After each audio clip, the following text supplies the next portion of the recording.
Thank you so much for coming to join us today in the studio. My pleasure. Can you tell us a little bit about your experience as one of the senior-most African Americans on Wall Street?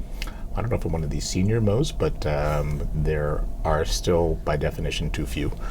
And my experience has been one of, frankly, just trying to focus on serving our clients and doing the business, but recognizing that we have a broader responsibility because, in fact, there are too few.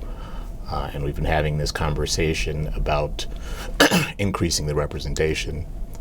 I guess I've now been on the private side of Wall Street for the better part of 22 years. And so I've been having this conversation for the better part of 22 years. Yes. So there's still lots of work to be done.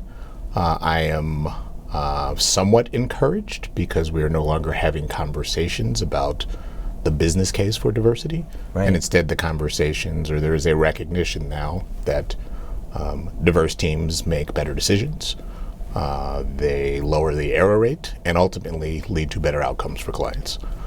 Now the question is how we move from having gotten over the hurdle of the business case to now what do we do to move the needle?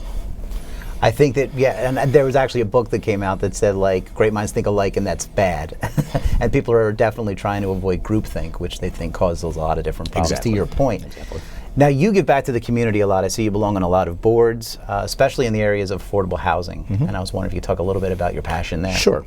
So I've spent even most of my career on Wall Street, or all of my career on Wall Street, focused in the mortgage capital markets.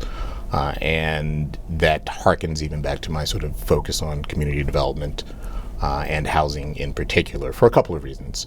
One, based on my own experiences, I grew up in what we would now call sort of inner city Philadelphia. But even in inner city Philadelphia, Philadelphia is a city of homeowners. They're not terribly valuable, but lots of people own our home. My family was fortunate enough to own our home. And it provides a couple of things. Homeownership actually leads to the largest investment for most individual families. And interestingly enough, it also allows families to leverage that asset for things like education and the like. And then perhaps most importantly, housing and affordable housing creates stable communities.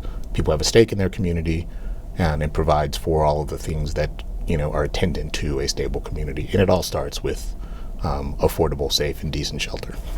So what is your best piece of advice for anyone who's overcoming adversity in their career, prejudice of any kind? The best that you can do is perform to the best of your abilities and not be surprised that you will have to perform perhaps at a higher level and not end up at a commensurate place as perhaps some of your peers, but not to be bogged down by that.